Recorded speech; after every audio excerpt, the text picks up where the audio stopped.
I'm Dale Smith for Loony Politics, and we have seen a number of calls in the last little while for either public health officials to resign or for them to assert more power and take over for their political masters.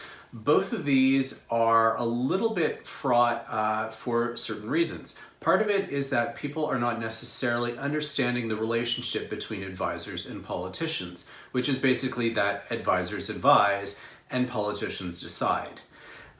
With situations like this, the officials would give advice to their political masters, in this case largely premiers, and then the premiers will make the decision on how to implement that advice or whether or not they accept it at all. This is kind of the case which has been happening in Ontario, where we found out that the premier did not necessarily take the advice of public health officials when they came out with their COVID framework. Why it's important that we have this distinction in mind is so that we know who is held accountable. This is what is important about responsible government.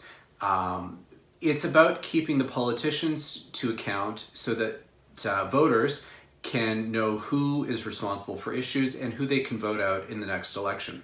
If we simply had officials like public health officials making decisions without political involvement, then that would break the chain of accountability. Voters wouldn't have an ability to make any kind of decision on the guidance that public health officials gave or the actions that they took because they aren't accountable to the public, whereas politicians, and in particular provincial governments, are accountable to voters. And this is why we have this chain of accountability. So it becomes incumbent on us to remember that in situations like this, that we focus our attention and our pressure on the premier if we feel that the measures that have been taken have been insufficient to deal with the current pandemic, rather than take it out on the public health officials. Oftentimes they are working behind the scenes to try and persuade the premier to come up with better solutions, but the fact that they don't voice these disagreements in public is why some people